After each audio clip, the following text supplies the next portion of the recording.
皆さんこんにちは。日本将棋連盟棋士七段の村中修司です。今回もですね、将棋大勢実況対局の方をやってまいりますので、ぜひぜひ最後までごゆっくりお楽しみください。はい、ではね、早速やっていきたいと思います。今回も10分切れ負けで音声読み上げをあなたが後手です。加藤九段に今回は設定してあります。対局開始。はい、私後手番ですね、今回は。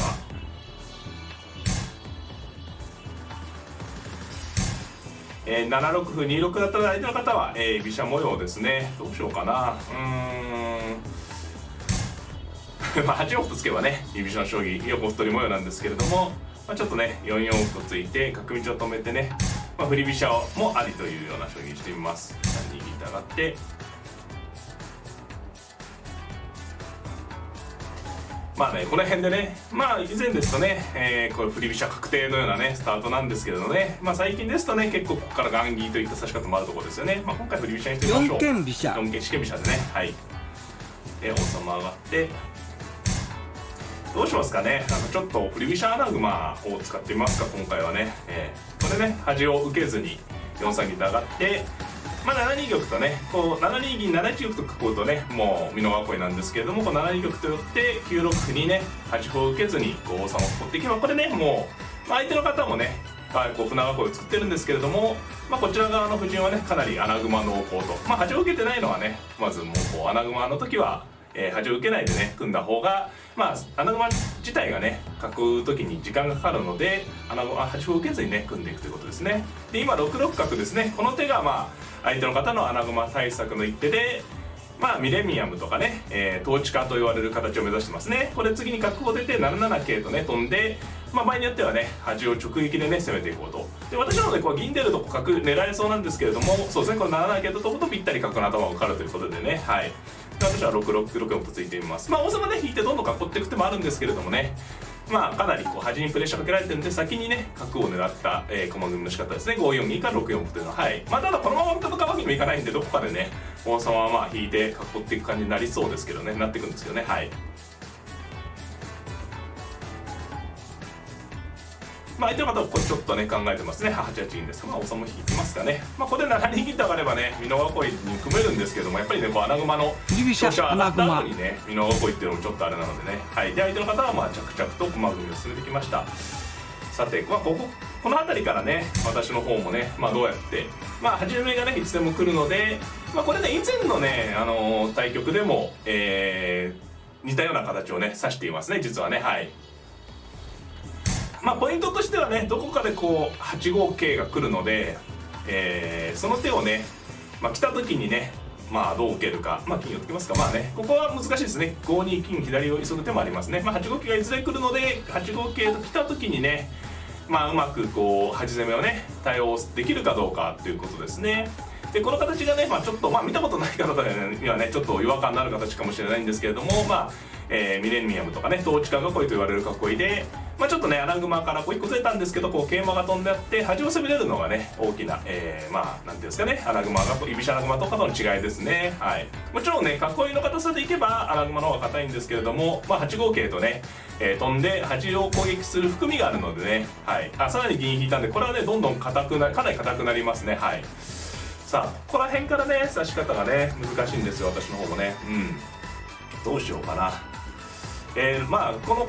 ね次これ6八銀で固めてくるので、私も6三銀と引いて固めるか、まああるいは、まあ、違うね指し方を目指していくか。難しいな、どうしようかな。ちょっと飛車寄ってみますか。これちょっとね工夫の一手で、まあ3五歩とついてね、角引いてきましたね。まあこれでこうついて、まあ3五歩とついてね石田流を目指したんですが、相手の方角を引いてね阻止してきました。で、6八銀ですか。まあ難しいですね。これでまあ相手の方の形は完成で、私の方は3五歩とついて、これはですね同角ならば7七角成と取って、角を抜いてしまおうというテクニック技ですね、はい。で1六歩、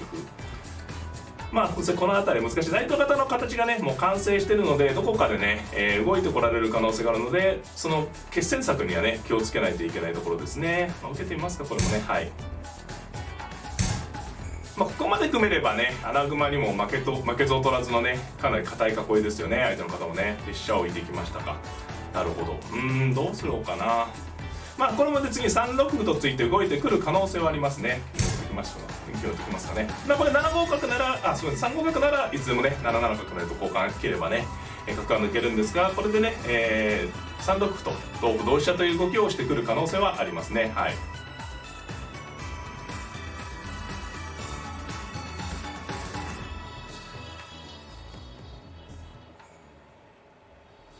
まあいった方は長考になってますね。まあ非常にまあ王様はねこう穴熊に負けない、まあ、金銀4枚くっついてますので、まあこちらのね、居飛車側の方針としてはこの、飛車角今角をつけても一番これ強気な手ですね。まあ居飛車側の方針としてはまあこちら側でねうまく歩を手に入れて8五桂と飛んでね、穴熊の8を攻撃できればいいという考え方もあったんですけど、今6六角とぶつけたんでもうこれはね角を交換してしまえばシンプルに2四歩で飛車先を突破できるので、もう決戦していこうということですね。まあ、これぶつけられてしまうとね私ももう止めようがないので、まあ、交換になります。さて同歩でここからですよね、どうするか。一応ね2四歩が見せられてるんですが、ここの歩をつくとね激しくなりますね。歩をつくと攻め合いですね。同飛車同飛車同歩で飛車交換になってどうか。まあ本来ね飛車交換になれば穴熊の硬さがいけるんですが、現状ね、なんていうんですかね、こちらのねミレニアムも非常に硬い格好なので、まあ、その辺りがどうかですね。さあどうしますかね。決戦するとどうなるのかな。2四3の今いってみますか。まあこれねここで一歩持てるので、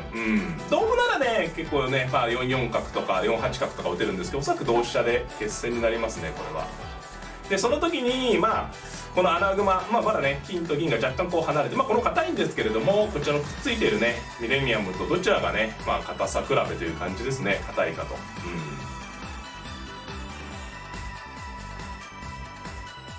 まあここでまた長考になってますね。小考になってますね。まあ同飛車だと思うんですけどね、同歩ですとね4八角とか打って飛車がね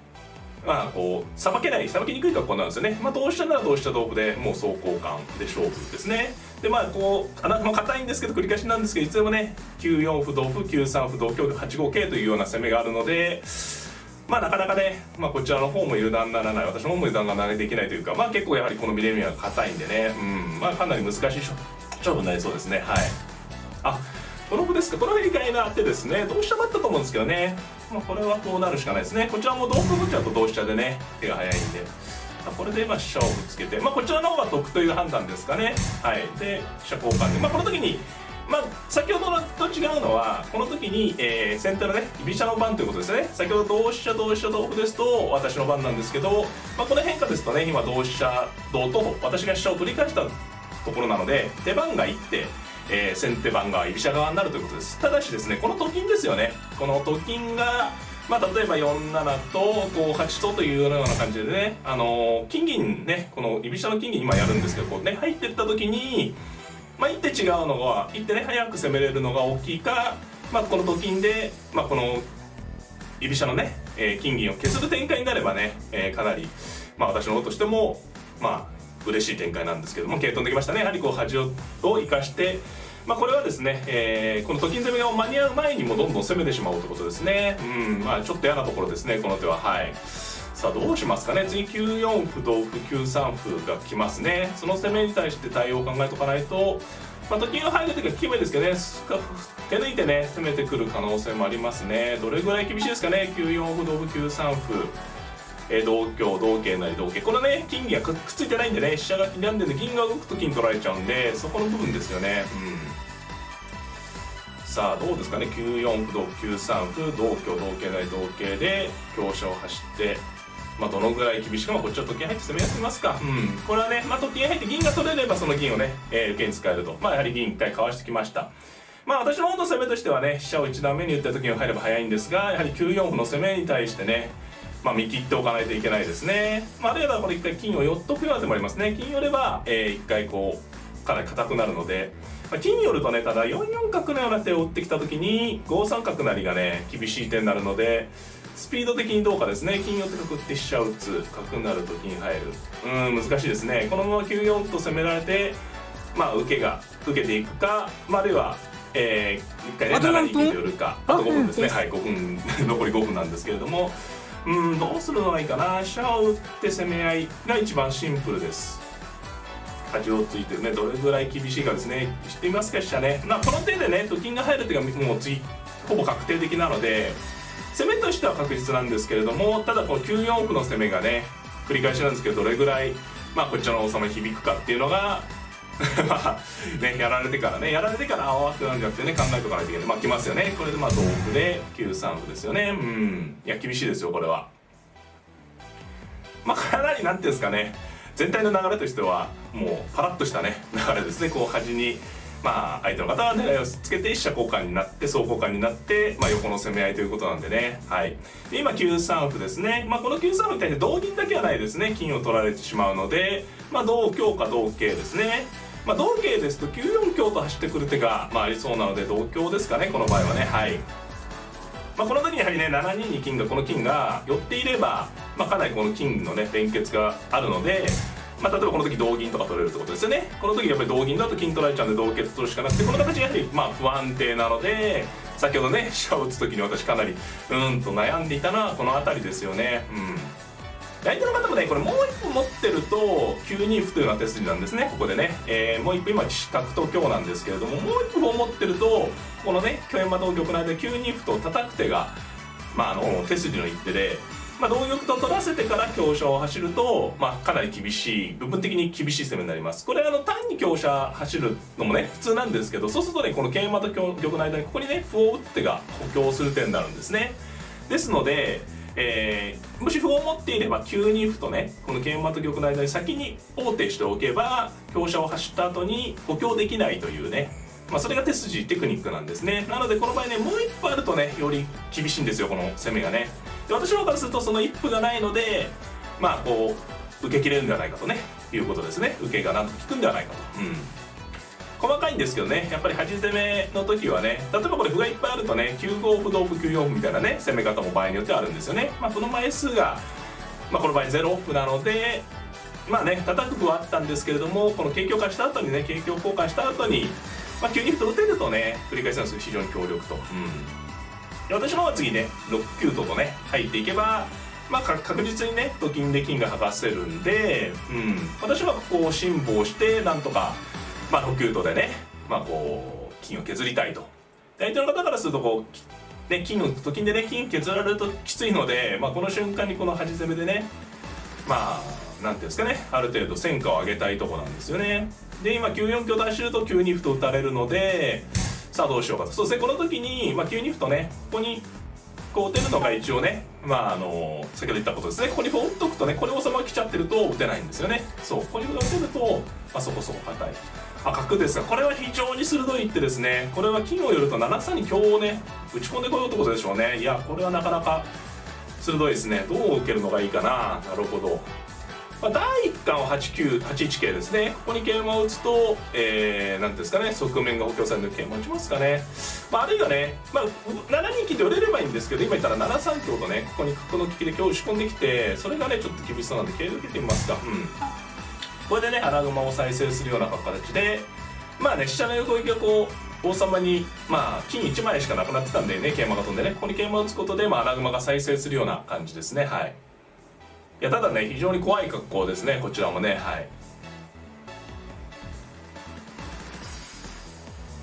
本当にね繰り返しなんですけど、私はもうとにかく6九とですね、6九との削る手をね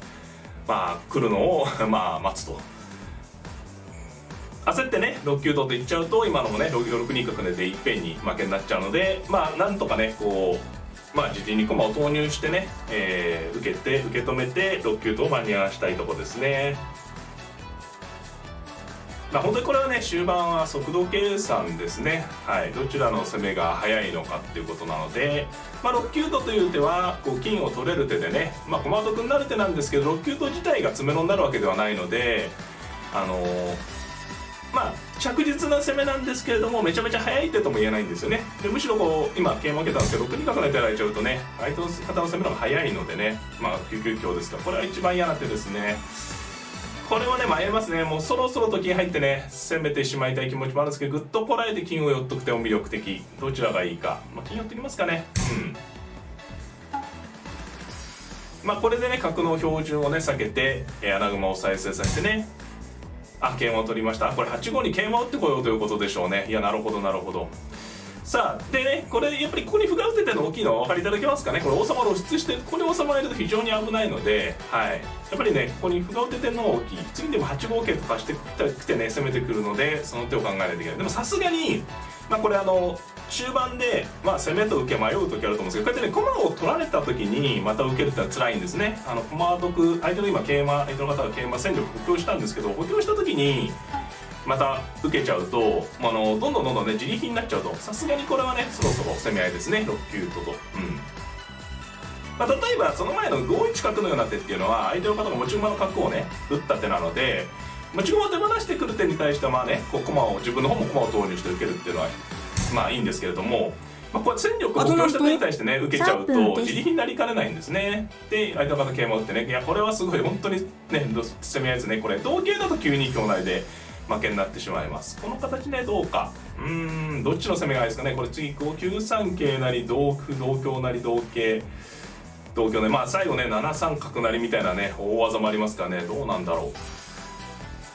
私の方もね攻め合いですね。角打ちますか。これはね私の方も7九と金を狙ってね、さあお互いに、先手の方はこう端を狙って、私の方は飛車角と金で、王様を狙って、どちらの攻めがきついかというところですね。これ9二歩打たれる可能性ありますね、この場合は。はい、2分30秒。同香成か、同桂同銀成、同桂ですね。同桂でさあどうですかね。同桂成ときて、この時一回金取っとこうかな。一回金取りますかね。これね受けに金をね使えるようにしたということですね。王手が先手なので一回取って、さあどっちの攻めがいいですかね。これは非常に際どいですね。はい、これは王手なんでね、王手が先手です。で取って、さあこれね手抜いちゃう手もあるけど、同銀で桂馬打ち8五桂という手が詰めろになるかどうかですね。相手の方のね歩を打って玉寄って桂ならず、同銀1回は取りますかね。さあこの時ね7三角成という大技が一応あるんですね。でやってこなかったですけどね。で同銀7一飛車の時に金を打つと受けやすいということですね。さ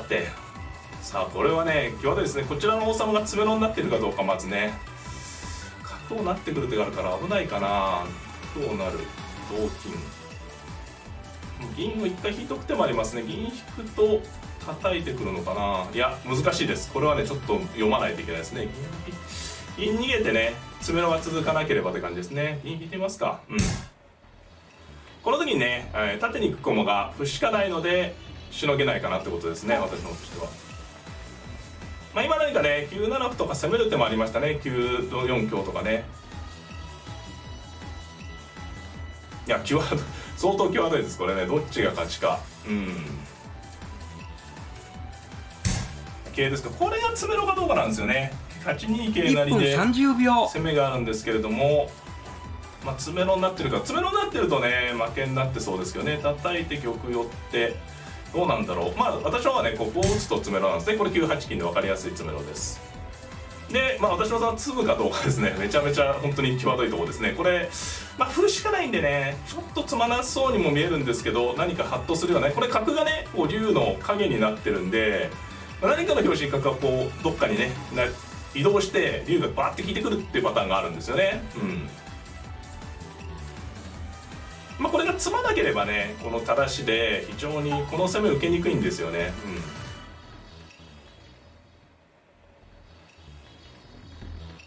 相手の方もかなり時間がね切迫しているので、残り20秒ですがどうでしょうかね。こちらのその詰めばですね相手の方としても勝ちです。詰みがあるかどうか。9二歩と打ってきてるのでね、ちょっと詰まなかったようですね。おめでとう。ありがとうございました。はい、いかがだったでしょうか。初業はね、私が振り飛車穴熊を採用しまして、相手の方がね、統一かミレニアム囲いという囲いですね。類似系をね、おそらくこの村チャンネルで指してると思うんですけれども、今回またね、違った雰囲気のね、終盤本当に際どい勝負になったので、ミレニアム対振り飛車穴熊の定石を含めて、大盤でやっていきますので、そちらの方もぜひね、見ていただければなと思います。この動画が良かったなという方はグッドボタンを、チャンネル登録の方もぜひぜひよろしくお願いいたします。それではまた、さようなら。